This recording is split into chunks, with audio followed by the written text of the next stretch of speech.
This is a proof of concept for Lass with a Lamb. Lass, Lord Ash's scripting system.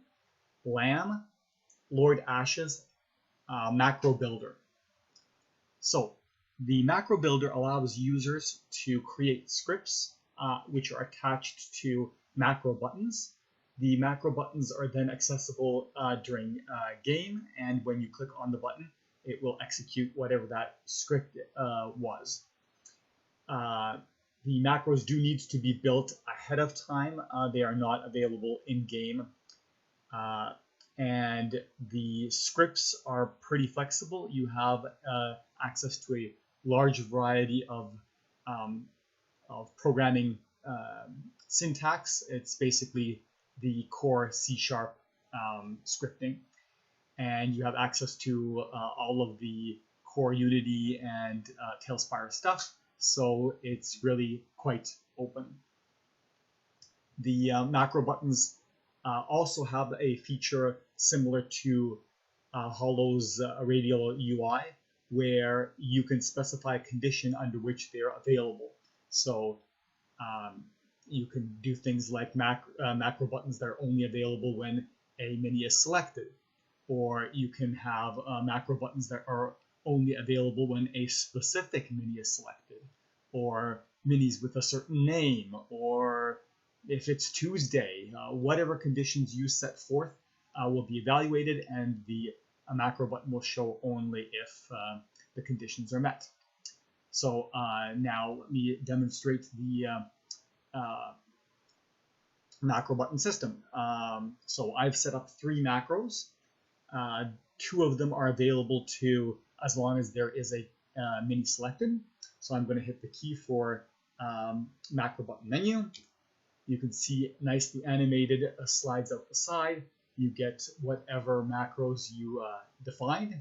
As I said, I've defined 3, but only 2 of them are available to all minis, and the 3rd one is limited to minis with monkey in the name, which we will demonstrate in a moment.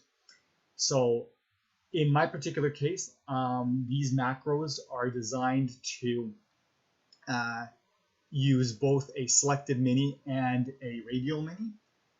So I'm going to demonstrate that here. I've got the goat is going to attack the gorilla.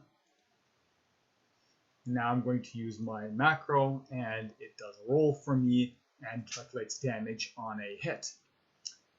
I can repeat that here with the dagger.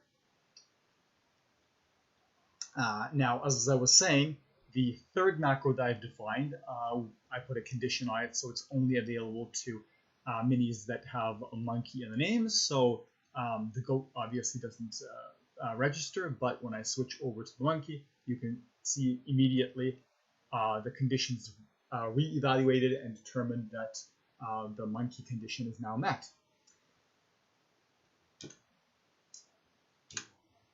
So that's it. It is a macro building, prior to the game. While it is possible to make a macro building inside the game, the amount of work that would be needed to create a UI for the editor and things like that, plus the to make it flexible enough to be able to do all the stuff you want to do and not limited to only a few operations, it's really would be difficult. So this is the route that I decided to go for now. So anyways, this is the proof of concept, and the actual plugin and macro builder should be coming soon.